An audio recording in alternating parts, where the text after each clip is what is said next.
Alright, y'all, this is Chapter 6, Long John Silver. I dozed off in the coach. When I awoke, the day was breaking, and we were in a large city, Bristol. We got out and walked down the street toward the docks where Mr. Trelawney was staying at an inn. We saw ships of all sizes and nations. Sailors were singing, some were high overhead on ropes that looked like spider threads. I had lived by the shore all my life, but now I was truly near the sea. The smell of tar and salt was something new. I saw the most wonderful ships that had sailed the oceans. I saw old sailors with rings in their ears and whiskers curled in ringlets and pigtails. This was grander than seeing kings. And I was going to see myself, to sea in the Hispaniola, with pig-tailed singing sailors, to sea bound for an unknown island, and to seek for buried treasure. We came in front of a large inn and met Squire Trelawney, who was all smiles. He was dressed in blue like a sea officer. "Here you are," he cried, "and the doctor came last night from London. Bravo! The ship's crew is complete."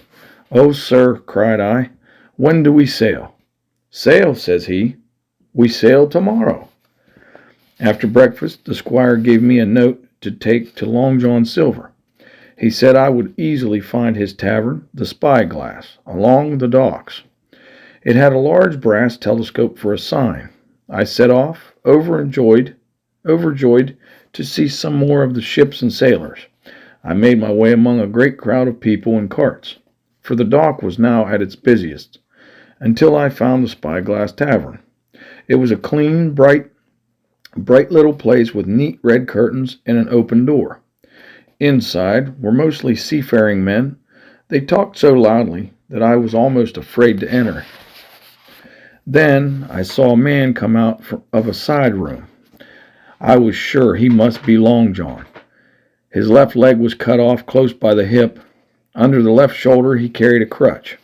He did well with this crutch, cheerfully hopping about upon it like a bird as he moved among the tables. He was very tall and strong, with a face as big as a ham, plain and pale, but intelligent and smiling.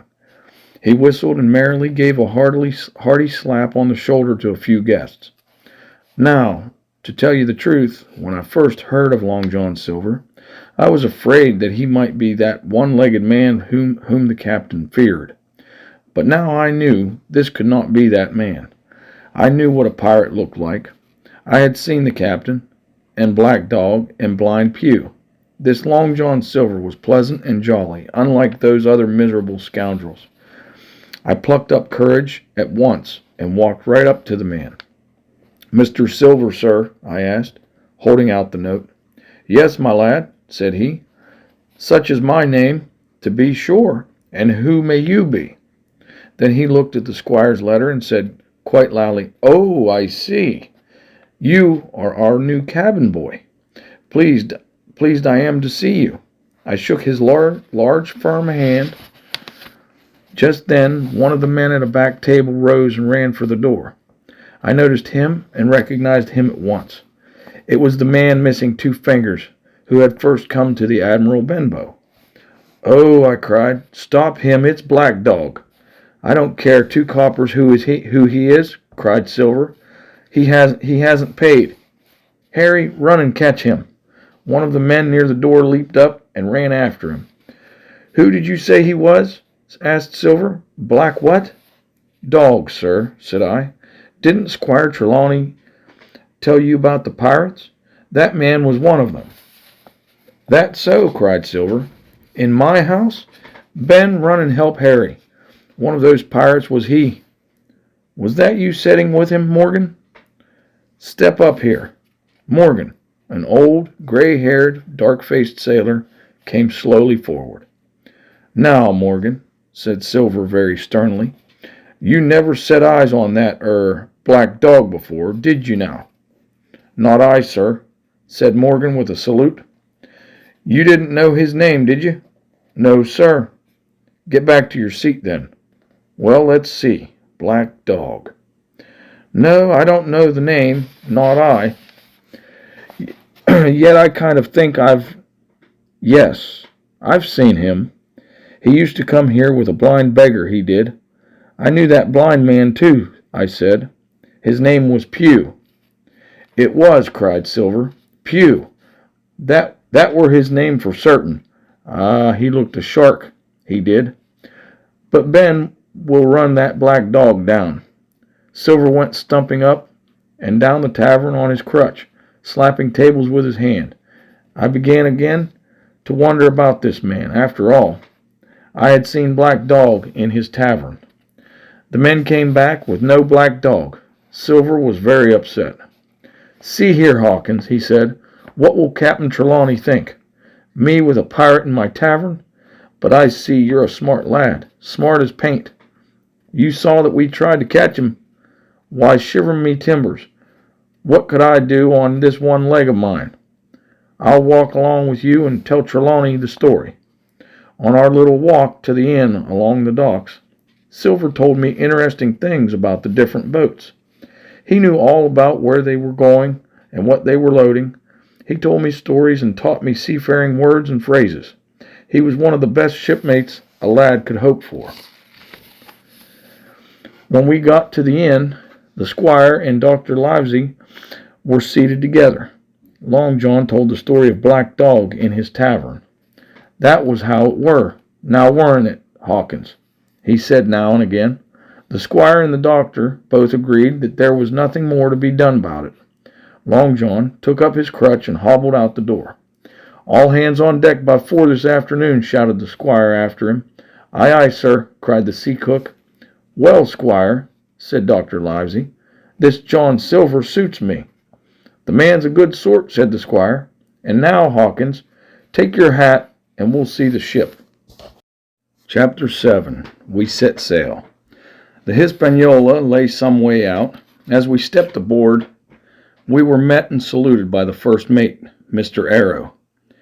He was a brown old sailor with earrings in his ears and a squint. He and Squire Trelawney were very friendly, but the squire did not like our ship's captain, Captain Smollett. Our captain was a sharp-looking man who seemed angry with everything on board. In a private meeting with the squire, the doctor, and me, the captain let us know his views. I don't like this cruise, I don't like the men, and I don't like my officer, Mr. Arrow. And there it is, the captain said. He went on to say that he should have selected his own men, and did not like the rumors he was hearing from the sailors, that this was a voyage in search of treasure, with a pirate's map to follow. I never told that to a soul, cried the squire. The men know it, sir, said the captain. I don't know who has this map, but I want it kept secret, from me and from the crew, and from the first mate, Mr. Arrow. You don't like Mr. Arrow? Asked the doctor. He's too friendly with the crew, and he stumbles about. I fear he drinks, sir. I am responsible for the ship's safety and the life of every man aboard her. I will speak up when I fear trouble, for 'tis my duty, sir. Treasure cruises are never safe, sir. And with that he took his leave. Trelawney, said the doctor, I believe you have 2 honest men on board with you, that captain and John Silver. Silver, if you like, cried the squire, but not that captain. He does not set well by me. Well, said the doctor, we shall see, we shall see. All that night we hustled about loading and getting the ship ready to sail. I was dog-tired. A little before dawn, the sailor sounded his pipe, and the crew began to man the capstan bars, which means they started to bring up the anchor. Now, barbecue, give us a tune, cried one voice. The old tune, cried another. Aye, aye, mates, said Long John, who was standing by with his crutch under his arm. At once he sang out the tune in words I knew so well. 15 men on a dead man's chest, and then the whole crew joined in.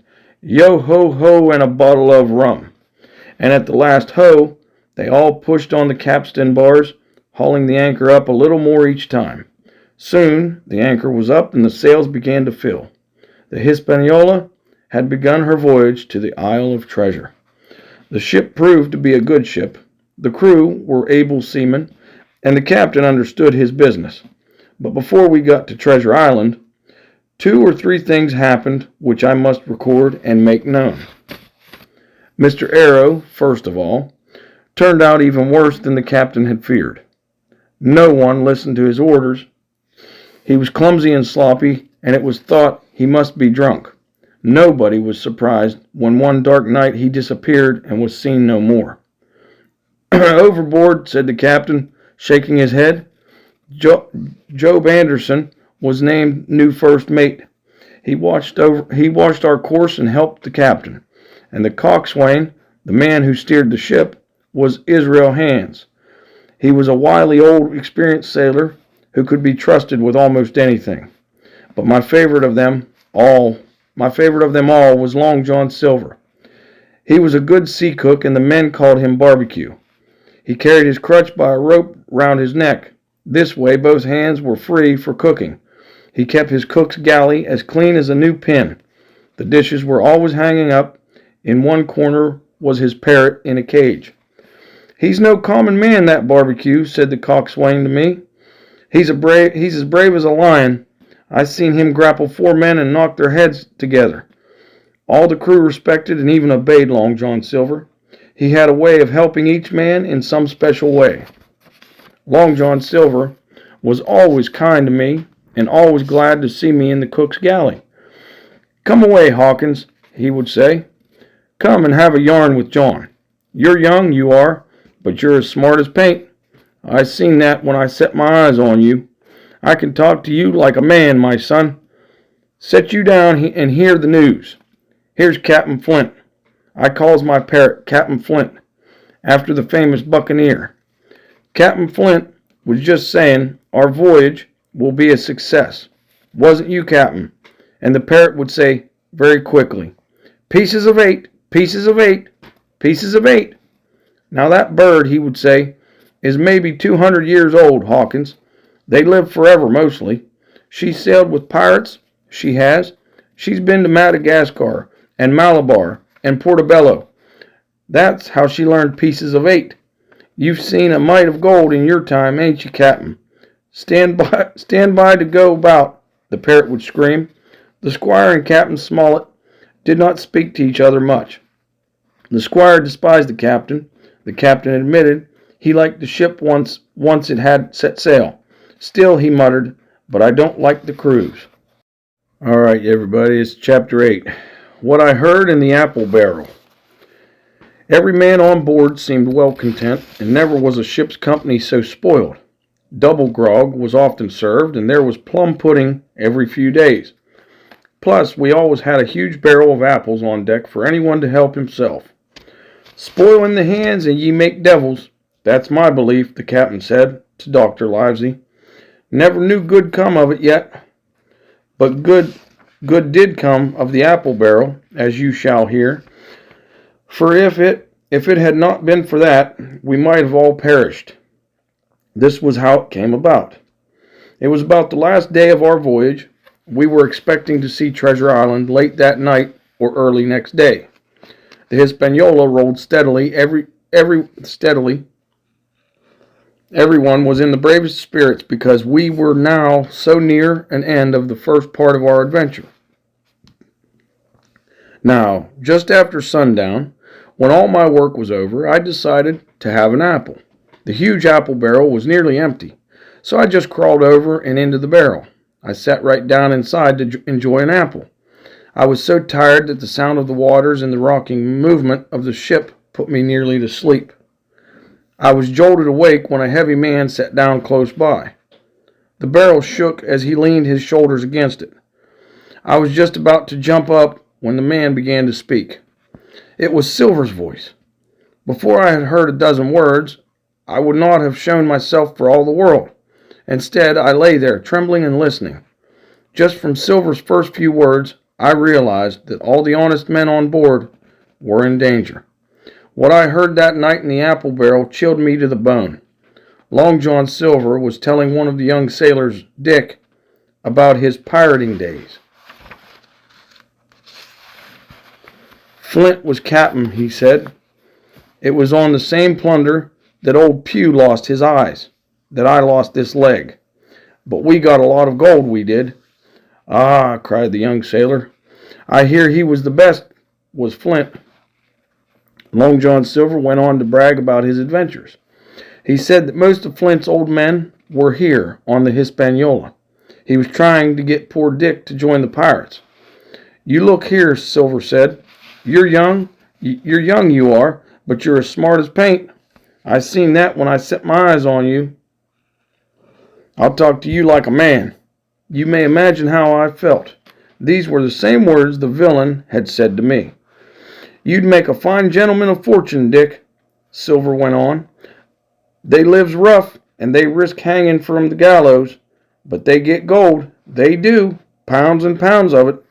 Aye, you say be sure of getting rich on old John's ship."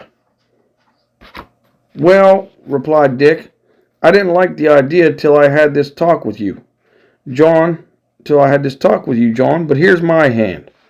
"And a brave lad you are," answered Silver. They shook hands so heartily that the barrel shook, and a finer gentleman of fortune I never clapped my eyes on. By this time I understood that a gentleman of fortune was just a common pirate. Silver had Dick on his side now. Silver gave a little whistle, and a third man strolled up and sat down. "Dick is with us," said Silver. "Oh, I knowed Dick was smart," returned a voice. It was Israel Hands. "He's no fool. When are we going to do him in, Barbecue?"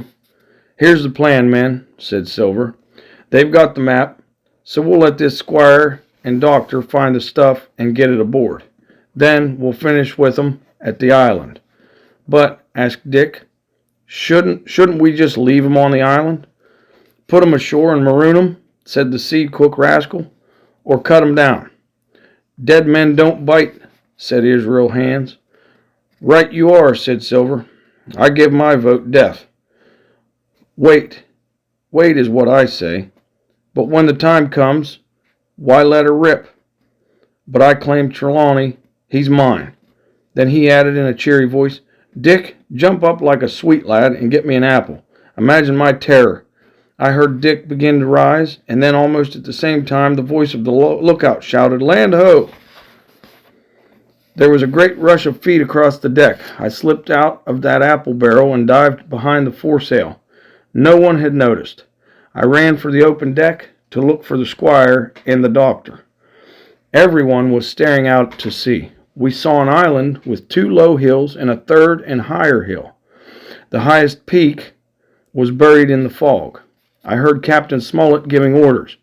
It all seemed like a foggy dream, for I was still in terror from what I had just overheard.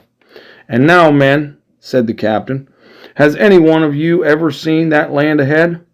"I have, sir," said Silver. "When I was a cook for a trader ship. That hill to the north they calls the foremast hill.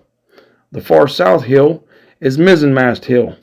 The highest in the middle they calls spyglass hill. There's a harbor just round it with a small island. Skeleton Island they calls it, in the harbor cove." "Thank you, my man," said Captain Smollett.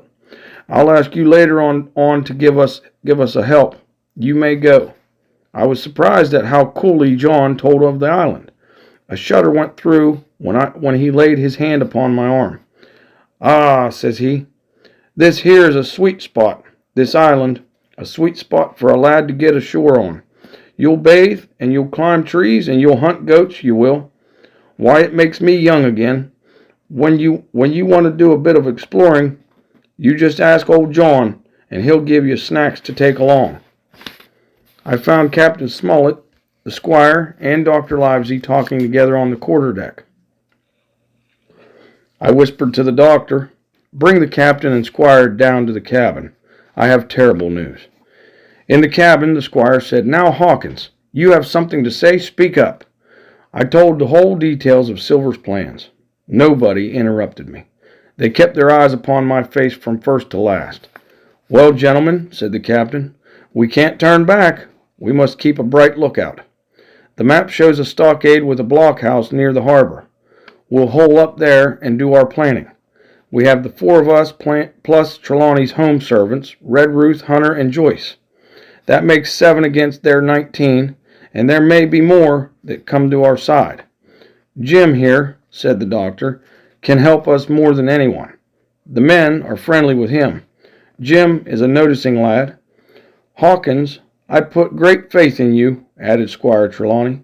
Only 7 against 19, and one of these 7 was me, a boy. All right, y'all. Chapter 9. My Shore Adventure. The next morning I hurried on deck to see the island. I could see its 3 wooded hills and the yellow sand on the beach. Still, to me the island looked gray and sad. From that first look, I hated the very thought of Treasure Island. All the way in, Long John stood by the man at the wheel and directed the ship. He knew the passage like the palm of his hand. We sailed 3 or 4 miles round the corner of the island and came up into a passage into a natural harbor. The main island lay to one side and the small skeleton island was on the other. We dropped anchor in the same spot that had been marked on our map. The shoreline looked flat and led into woods. 2 little swampy rivers emptied into this cove. From the ship, we could not see the stockade or blockhouse, which were marked on the map. The cove had a rotten odor. I saw the doctor sniffing like someone's tasting a bad egg.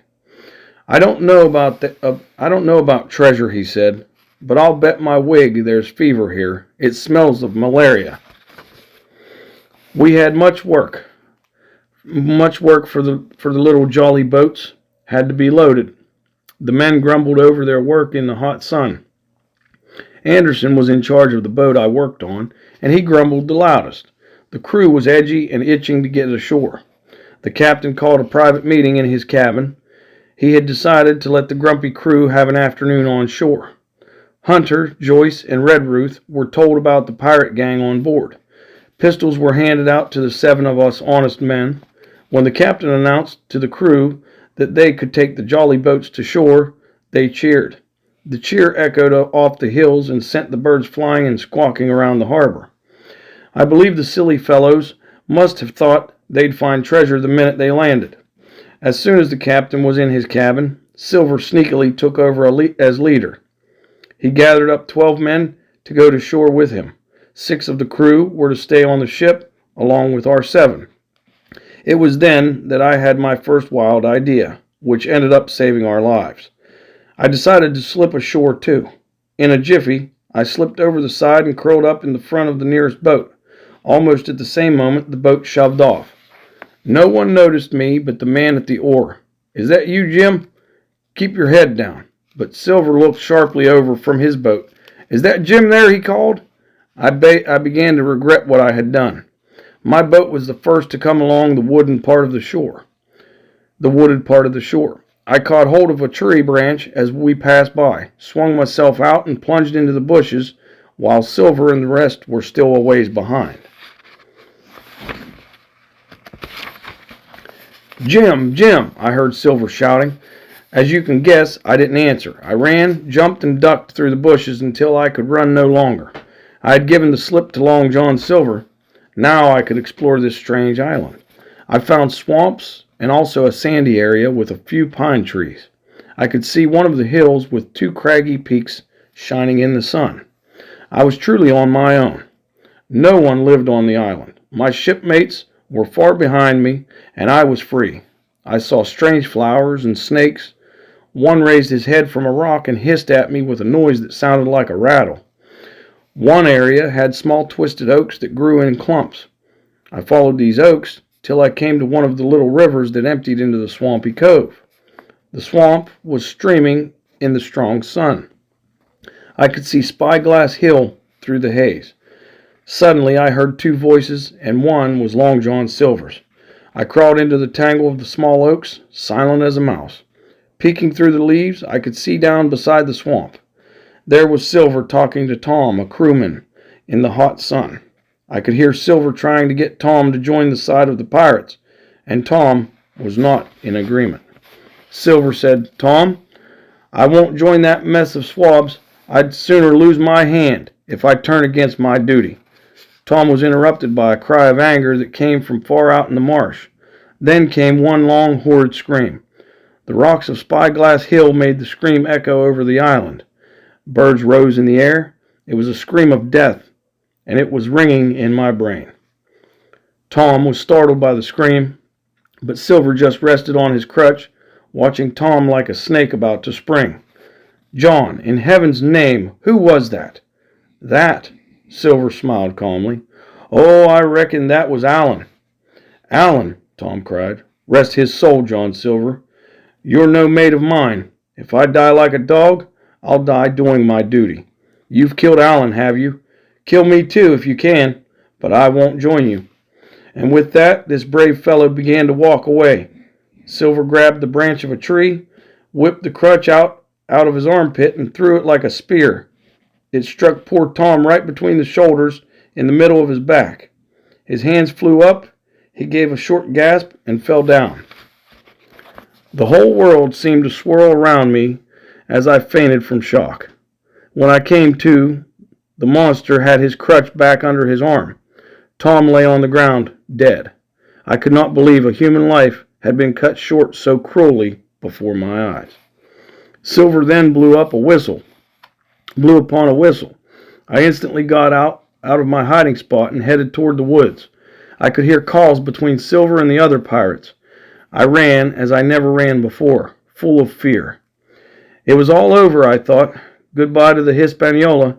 Goodbye to the squire, the doctor, and the captain. I was still running when I came to the little hill with the two peaks. The air was fresh here, and I stopped to breathe deeply. But here, a fresh scare started my heart thumping even more. All right, y'all, it's chapter 10, The Man of the Island. I saw something dark and shaggy slip behind the trunk of a pine tree. Filled with this new terror, I started to run back the way I had come. But the figure kept up with me, leaping like a deer between the tree trunks. Somehow I found the courage to stop and face this strange animal. It must have been watching me. It stepped out from behind the tree, hid again, then stepped out again and fell to his knees. It was a man. "Who are you?" I asked. "Ben Gunn," he answered in a cracked voice that sounded like a rusty lock. "I'm poor Ben Gunn, I am. I haven't spoke with a man these 3 years." He was an odd sight. His skin was burnt by the sun, and even his lips were black. He was the most ragged man I had ever seen. His clothes were made from old tattered ship sails and goat skins. A brass-buckled leather belt, leather strings, brass buttons, and bits of stick held his outfit together. 3 years, I cried. "Were you shipwrecked?" "Nay, mate," said he. "I were marooned." Marooned? I knew the word. This meant he had been left alone on the island as a punishment. "Marooned 3 years ago," he said, as he felt my jacket and looked at my boots. "I lived on goats and berries and oysters. But, mate, my heart is sore for some tasty food. Do you happen to have a piece of cheese about you? About you now?" "No." "Well, many nights I've dreamed of cheese. Toasted mostly." "If ever I can get aboard of the ship again," I said, "you shall have cheese by the pound." "If ever you can get aboard again, eh?" he repeated. "Why now, Ben Gunn, can help you there. What do you call yourself, mate?" "Jim," I told him. "Well, Jim," he whispered, "I'm rich." I now felt sure that the poor fellow had gone crazy alone on this island. "Rich, rich, I say," he went on. "You'll bless your stars, Jim, that you was the first to find me." He gripped my hand tighter and raised a finger. "Now, Jim, you tell me true. That ain't Flint's ship, is it?" he asked. "It's not Flint's ship, and Flint is dead. But there are some of Flint's men aboard." "Not a man with one leg," he gasped. "Silver?" I asked. "Ah, Silver," says he. That were his name. He's the cook and the ringleader, too. I told him the whole story of our voyage and the pirates. When I had told him all, he patted me on the head. "You're a good lad, Jim," he said, "and you're all in a knot of trouble, ain't you? Well, you can trust Ben Gunn. Would your squire be needing help from a man with, say, 1,000 pounds of money?" "I am sure he would," said I. "And would he give that man away home?" he added with a sharp eye. "The squire's gentleman I cried. He'll take you. Besides, you could help us sail the ship home. So I could, Jim. Now, I'll tell you my story, he said. I were in Flint's ship when he buried the treasure, he and 6 strong sailors. They were ashore for a week. Me and Billy Bones and John Silver stayed aboard our ship, the Walrus. One fine day, here come Flint by himself in a little boat. And where were the other 6? Murdered and buried. And where were the treasure? Buried on the island. Well, 3 years ago, I was in another ship, and we sailed near this island. Boys, said I, here's Flint's treasure. Let's land and find it. 12 days we looked for it, but found nothing. My mates were so angry with me that they sailed off without me. Well, Jim, 3 years have I been here. You tell the squire this. I spend some time in prayers. I spend other times thinking about my dear mother. But most of my time was took up with another matter. And then you'll give the squire a pinch like this. He winked at me and pinched my arm. Well, I said, I don't know what you mean, but it doesn't matter. We don't have a way to get on board the ship, and the pirates are sure to take it. Ah, said he, that's the hitch. Well, I've made me a boat with my 2 hands. I keep her under the large white rock. We might try after dark. And just then the island echoed with the thunder of cannon fire. Hi, he cried. What's that? That's the cannon on the ship. They have begun the fight, I cried. Follow me. I ran toward the cove. The goatskin man trotted along, saying as we ran, Keep to your left, mate, under the trees. There's where I killed my first goat. Ah, and there's the cemetery. I come here and praise when I think a Sunday is due. Next we heard gunfire. Then up ahead I saw the Union Jack, our British flag, flutter in the air above the high picket fence of a stockade. When Ben Gunn saw the flag, he stopped and sat down. There's your friends, sure enough, he said. Or the pirates, I answered. Nay, Silver flies the Jolly Roger with the skull and crossbones. There's been fighting, and your friends are in the stockade Flint made years ago. Well, said I, let's hurry on and join them. Nay, mate, said Ben, not till I see your squire and his word that he'll help me. And when you want Ben Gunn, you know where to find him. Just where you found him today. And Jim, if you see Silver, you wouldn't tell on Ben Gunn, would you?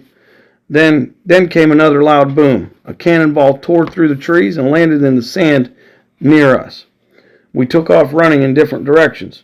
For an hour, the boom of the cannon shook the island, and balls kept crashing through the woods. I moved toward the cove, staying away from the stockade where the cannonballs were aimed. The sun had just set. A cold sea breeze was ruffling the gray water. The tide was out, and a sandy area led to Skeleton Island, across the cove. The Hispaniola was still anchored, but she was flying the Jolly Roger. I knew then that my friends were inside the stockade. I must get back to it. As I rose to my feet, I saw a huge white rock out on the sandy area toward Skeleton Island. Could this be the white rock that Ben Gunn had spoken of, where he said he had hidden a boat? I kept this in mind as I made my way through the woods. I reached the stockade and climbed over the tall picket fence. I landed inside and saw my faithful friends as they ran over to joyfully greet me. But it was also a sad greeting, for not all my friends were there. I learned that old Thomas Redruth had been killed. The doctor led me to the blockhouse and told me what had happened. All right, y'all, Chapter 11, Inside the Stockade. After the pirates had taken the 2 jolly boats to shore, the doctor, the squire, and the captain had met in the cabin. They knew that the pirates could take the ship at any time, so they decided to attack the 6 pirates on board, pull up anchor, and sail away. Then Hunter came in and said, Jim Hawkins has gone ashore, so the plans changed. The doctor and Hunter quietly took a jolly boat to shore and found their way to the stockade, which was drawn on the map. They climbed over the 6-foot-high fence. Inside the area was a blockhouse built over a cool spring of fresh water. This was the best place to defend against any attack. They returned to the ship in the jolly boat and went into action. They loaded the boat with food and weapons to take back to the stockade. Joyce, Hunter, and the doctor made this second trip. Joyce and Hunter stayed to guard the stockade. The doctor oared back to the ship for yet a third trip to bring the rest of the good men to shore. The captain had called out to the pirates on board, asking who would switch to their good side. "I give you 30 seconds to answer me," he cried. At this, Abraham Gray broke away from the pirates and with a slashed cheek dashed to the jolly boat. Then these 5 men, the captain, the squire, the doctor, Gray, and Red Ruth, left the Hispaniola and rowed to the safety of the stockade. But the boat was overloaded and hard to steer. They saw in the distance that the big cannon was being set up on the ship's deck. Abraham Gray told them, to their dismay, that Israel Hands had been Flint's gunner. Since the squire was the sharpest shooter in the group, he loaded his weapon and aimed at the ship. However, just as the squire fired, Israel Hands stooped down. The musket ball whistled over him, hitting one of the other 4 pirates. Before the squire could load again, the great cannon roared and sent a cannonball toward the small boat. This must have been the first shot that Ben Gunn and I had heard. Luckily, the ball missed them, but the small boat rocked and tipped and sank in the shallow water. No one was hurt, but the supplies sank and only 2 guns were saved. There was no time to lose, for they could hear the voices of the pirates on the island coming nearer. The 5 men waded ashore as fast as they could. Just as the men had come up on the stockade, they saw the faces of 7 pirates peering over the far corner of the high fence. Shots rang out on all sides. The pirates fired, and Hunter and Joyce fired from inside the stockade. One of the enemy fell, and the rest turned and plunged into the trees. The men began to rejoice at their success, but just then a pistol cracked, a ball whistled through the air, and poor Tom Redruth stumbled and fell on the ground. The squire and the doctor fired back, but did not know where to aim. The captain and Gray bent over the squire's poor fallen gamekeeper.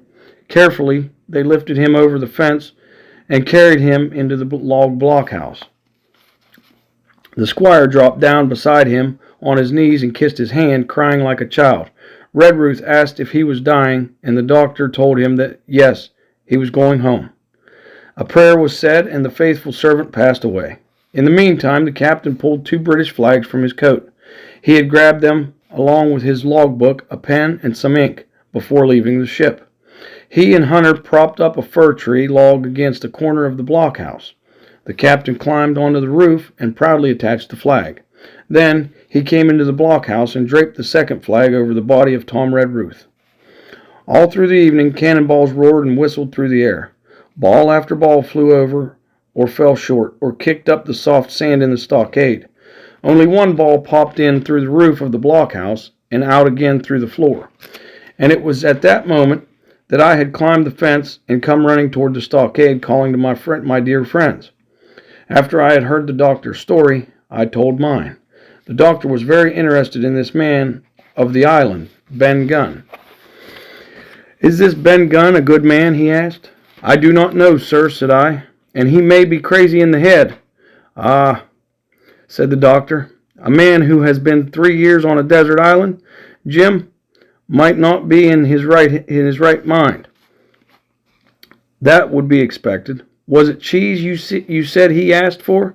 "Yes, sir, cheese," I answered. "Well, Jim," says he, "I have a small piece of Parmesan cheese, a nice, hard cheese made in Italy. Well, that's for Ben Gunn."